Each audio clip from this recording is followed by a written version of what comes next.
27 अक्टूबर 2023 को यूएस ने एक नया न्यूक्लियर बॉम्ब B6113 बनाने और जल्दी उसके टेस्ट करने की अनाउंसमेंट कर दी, जो कि 1945 में हिरोशिमा पर गिराए बॉम्ब से 24 टाइम्स ज्यादा बड़ा और ज्यादा स्ट्रॉन्ग है। मतलब कि भगवान ना करे और कभी ऐसा होगा भी नहीं, बट सिर्फ और सिर्फ हाइपोथेटिकली आपको समझाने के लिए, अगर ये बॉम्ब दिल्ली में राष्ट्रपति भवन पर गिरता है तो राष्ट्रपति भवन के 800 मीटर रेडियस वाले एरिया में 6 लाख लोग लिटरली भाप बन के एक झटके में मर जाएंगे। इसके आगे करीब 1.5 किलोमीटर के एरिया में सारी बिल्डिंग्स मिट्टी में मिल जाएगी और डेटोनेशन साइट के 3.21 किलोमीटर रेडियस यानी कि इन एरियाज के बचे कुचे लोग अगले 1 महीने के अंदर न्यूक्लियर रेडिएशन से मारे जाएंगे। इसके बाद भी जो लोग बच गए उनको भी कैंसर जैसी घातक बीमारियां हो जाएंगी। और इसीलिए ये सवाल उठता है कि हिरोशिमा और नागासाकी पर गिराए गए बॉम्ब से भी 26 टाइम्स ज्यादा खतरनाक बॉम्ब को यूएसए आज की तारीख में क्यों बना रहा है। अब ये बात में भी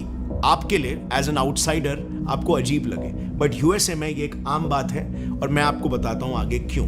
बट डू यू नो, एक तरफ रशिया और दूसरी तरफ चाइना, दो यूएस के सबसे बड़े राइवल देश, वो तो ऐसे ऐसे बॉम्ब्स बना रहे हैं जिसके सामने यूएसए का ये बॉम्ब तो एकदम चाय कम पानी है। वेल फ्रेंड्स, आज से पहले आई डोंट नो कि आपने वर्ड सुना भी होगा कि नहीं, but nuclear politics is a very real thing और आज के इस वीडियो में आप इसके बारे में बहुत कुछ जानने वाले हो। लेकिन उससे पहले चलिए ये समझ लेते हैं कि मैंने ऐसा क्यों कहा कि ये बॉम्ब यूएस ने इजराइल हमास वॉर के लिए नहीं बनाया है, जबकि बहुत सारे सबूत इसके तरफ डायरेक्शन दे रहे हैं। सो जैसे कि आपको पता होगा, अभी हाल ही में यूएस पर मिडिल ईस्ट में 19 बहुत बड़े बड़े अटैक्स हुए और इस वजह से प्राइमा फेसी ये बिल्कुल लग रहा है कि यूएसए शायद उन्हीं अटैक्स और उन्हीं मिडिल ईस्टर्न कंट्रीज को डिटर करने के लिए ये बॉम्ब बना रहा है। सो अब आखिर यूएसए ये बॉम्ब बना किस लिए रहा है? Let me reveal that for you. Welcome to the world of nuclear politics. Reason number 1, to deter adversaries. तो आज के तारीख में फ्रेंड्स, यूएसए ये बॉम्ब मजबूरी में भी बना रहा है क्योंकि यूएसए के दो बड़े दुश्मन देश रशिया और चाइना ने इतनी बड़ी सीक्रेट तैयारी कर रखी है कि अगर वो चाहे तो at the click of a button वो पूरे के पूरे यूएसए को नक्शे से मिटा सकते हैं। और ये बात मैं नहीं बल्कि खुद यूएस के प्रेसिडेंट कह रहे हैं। यूएस में न्यूक्लियर पोस्टर रिव्यू नाम की एक न्यूक्लियर थ्रेट को लेकर रिपोर्ट पब्लिश की गई, जिसमें क्लियरली ये लिखा था कि 2030 तक यूएस को रशिया और चाइना से मेजर न्यूक्लियर चैलेंज फेस करना पड़ सकता है। और ऐसा इसीलिए क्योंकि उस रिपोर्ट के अनुसार फिलहाल रशिया के पास जो मॉडर्न आर्सनल्स है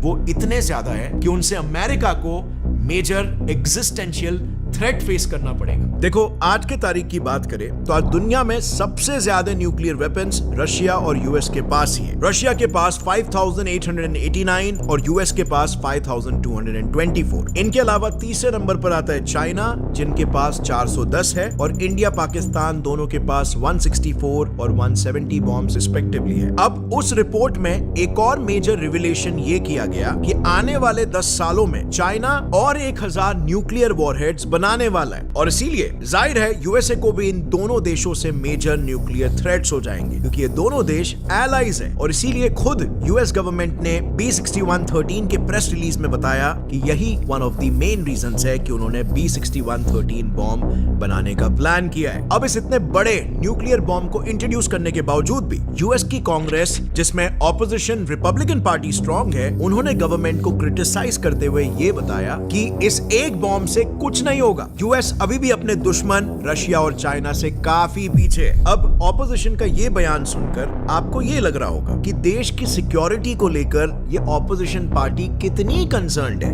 and well, let me tell you, ऐसा बिल्कुल भी नहीं है। असल में ये पूरा मांजरा है न्यूक्लियर बॉम्ब पॉलिटिक्स का, जो वहां के पार्टीज काफी टाइम से करते आ रहे हैं। एंड एग्जैक्टली यही है बॉम्ब बनाने का दूसरा रीजन भी, यूएस इंटरनल पॉलिटिक्स। दरअसल न्यूक्लियर वेपन्स यूएस में प्रेसिडेंट के चुनाव में वोट बटोरने में बहुत काम में आते हैं। जैसे कि फॉर एग्जांपल 1980s के प्रेसिडेंशियल इलेक्शन में हुआ था। इस इलेक्शन में Republican party candidate Ronald Reagan ने यूएस प्रेसिडेंट जिमी कार्टर के न्यूक्लियर पॉलिसी को क्रिटिसाइज किया और कहा कि अगर वो प्रेसिडेंट बने तो मिलिट्री और न्यूक्लियर आर्सनल को और भी ज्यादा मॉडर्नाइज कर देंगे। और इसी वजह से इस नारे के साथ रीगन एक सिटिंग प्रेसिडेंट को हराकर चुनाव जीत भी गए और इसीलिए तभी से ही शायद ये एक ट्रेडिशन बन गया कि उन प्रेसिडेंशियल कैंडिडेट्स के जीतने के चांसेस बढ़ जाते हैं जो कि एक्सट्रीमली प्रो न्यूक्लियर स्टैंस रखते हैं। इसी ट्रेडिशन को आप आज भी देख सकते हो, जैसे कि यूएस के दोनों पॉलिटिकल पार्टीज की पसंद दो अलग अलग न्यूक्लियर बॉम्ब्स है और दोनों के क्लेम्स है कि हमारा न्यूक्लियर बॉम्ब दूसरे के बॉम्ब से ज्यादा स्ट्रॉन्ग है। डेमोक्रेट पार्टी B6113 के फेवर में है और रिपब्लिकन पार्टी B83-1 को पसंद करती है। दरअसल डेमोक्रेटिक पार्टी के ओबामा ने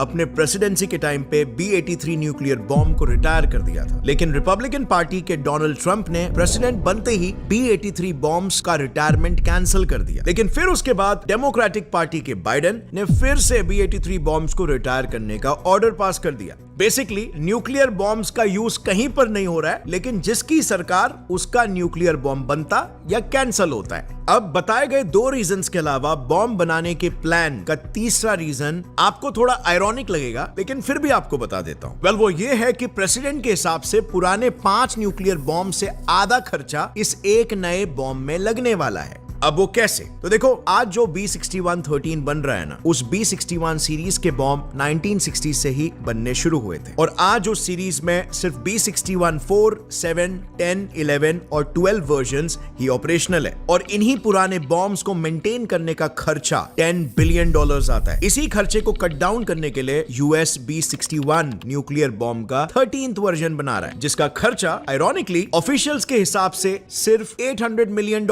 आने वाला है। और अब बात करते हैं बॉम्ब बनाने के पीछे के आखिरी रीजन के, जो है इसकी मदद से यूएसए का दुनिया भर में अपना दबदबा बढ़ाना। अब फ्रेंड्स, यहाँ पर एक बात आपको बताता हूँ। क्या आप जानते हो सेकेंड वर्ल्ड वॉर के दौरान यूएस ने जब जापान पर 2 न्यूक्लियर बॉम्ब्स गिराए थे और उनके 2 शहर हिरोशिमा और नागासाकी को तहस महस कर दिया था, इस पूरे हादसे में अनफॉर्चुनेटली जापान सिर्फ एक बकरा ही बन गया था, क्योंकि यूएसए का असली निशाना तो यूएसएसआर था। बात दरअसल ऐसी है कि सेकेंड वर्ल्ड वॉर में 2 फ्रंट्स पर लड़ाई चल रही थी, पहला यूरोप और दूसरा पैसिफिक। लेकिन 7 मई 1945 को जर्मनी के सरेंडर के साथ यूरोप फ्रंट पर वॉर खत्म हो गया। इसके बाद जर्मनी को कंट्रोल करने के लिए जर्मनी को 2 पार्ट्स में डिवाइड किया गया। ईस्ट जर्मनी का कंट्रोल यूएसएसआर को मिल गया और वेस्ट जर्मनी का कंट्रोल यूएसए ने ले लिया। अब क्योंकि यूरोप की लड़ाई खत्म हो चुकी थी, तो यूएसए को इस बात का अंदेशा लग गया कि यूएसएसआर शायद अब पैसिफिक की लड़ाई में कूदेगा, जिस पैसिफिक में अभी तक लड़ाई सिर्फ यूएसए और जापान के बीच हो रहा था। अब जाहिर है, यूएसएसआर भी अगर जापान के खिलाफ लड़े तो डेफिनेटली उसमें यूएसए का ही फायदा है, लेकिन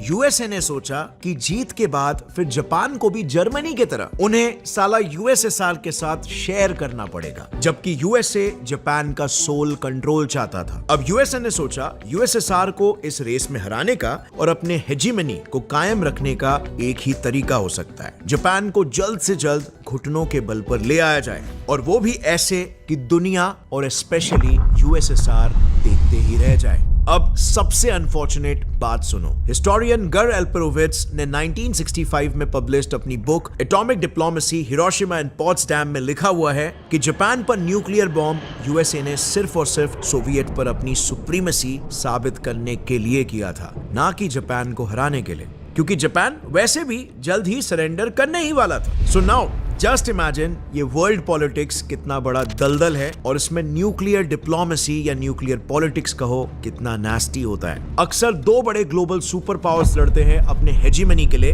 लेकिन उनकी लड़ाई में पिस जाता है एक दूसरा देश। लेकिन यूएसए का ये न्यूक्लियर पॉलिटिक्स यहीं पर खत्म नहीं हुआ।